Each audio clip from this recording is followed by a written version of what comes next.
Hello বন্ধুরা, আজকে দেখো তোমাদেরকে আমি দেখাবো আমি কিভাবে বগুড়ি আচার বানাই, সেটাই তোমাদেরকে দেখাবো।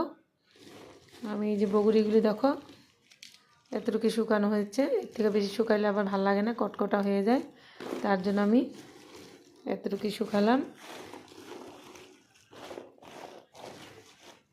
আমি এখন কি দিয়ে বানাবো, আমি এটা মিঠা আচার বানাবো। মিঠা আচার বানানোর জন্য আমি কী নিয়েছি তোমাদেরকে দেখাই। এই যে দেখো, এগুলো আমি ভেজে নিলাম। এখানে আছে ছপগুটি, গোয়া মসুরি, আর শুকনো লঙ্কা, জৈন, আরও রাঁধুনি। এই কটা জিনিস দিয়ে আমি ভেজে নিলাম আগে। এখন আমি কুটে নিব, গ্রাইন্ডারে কুটবো। আমি এটা পুরো মিক্স করব না, অল্প দেখাবো তোমাদেরকে কিভাবে করি।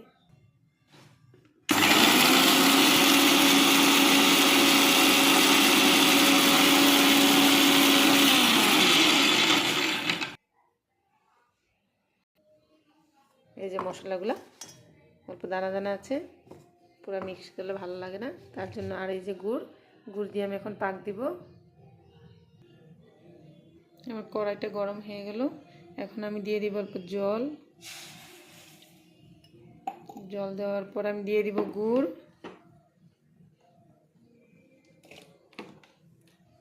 আমার বগুড়ি অল্প বেশি, তার জন্য আমি গুড়টা অল্প বেশি দিব।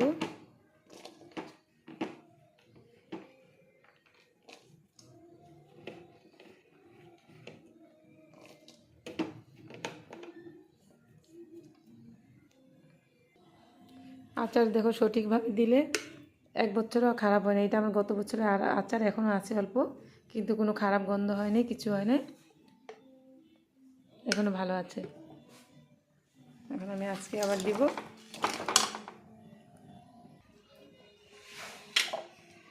আমি এখন দিয়ে দিব লবণ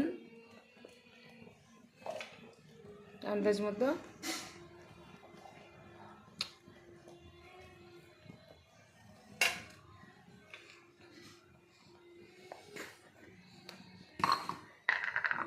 তারপর দিয়ে দিলাম হলুদ,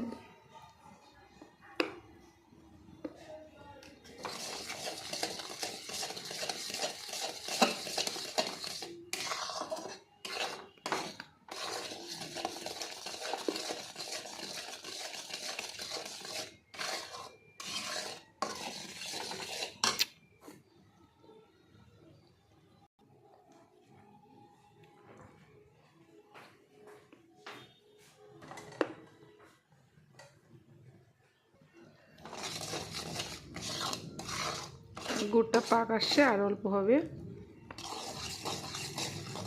গুড়টা পুরো পাকাবো। এখন আমি দিয়ে দিব বগুড়িগুলো।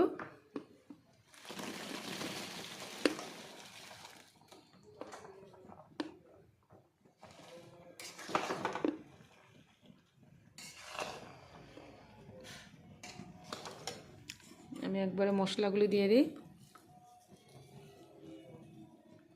গুঁড়া করা মশলাগুলো দিয়ে দিলাম।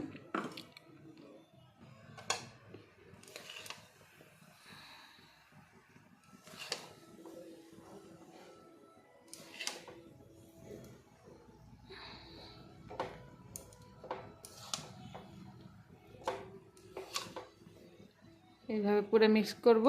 তারপরে আমার আচারটা বানানো কমপ্লিট। তারপরে নামানোর পর আমি দেখাবো তোমাদেরকে।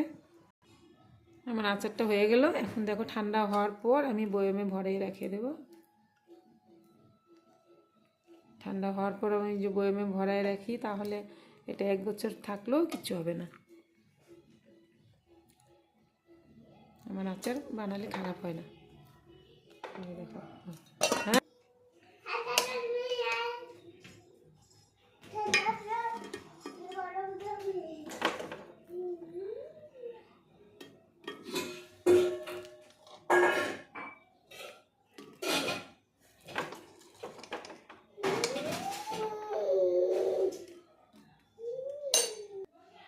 আমার এই যে দেখো আচারটা বানানো কমপ্লিট হয়ে গেল। দেখো কত সুন্দর কালার হয়েছে। এই যে দেখো, যদি তোমাদের ভালো লাগে তাহলে তোমরা লাইক কমেন্ট করবে প্লিজ। দেখো, 1 বছর পরে আমি দেখাতে পারবো তোমাদেরকে এই আচারটা আমার 1 বছর পরেও থাকবো। আবার আগামী যখন বগরি সিজন আসবে তখন আমার এই বগরি আচার থেকে যাবে। সবাই ভালো থাকো, বাই সবাইকে।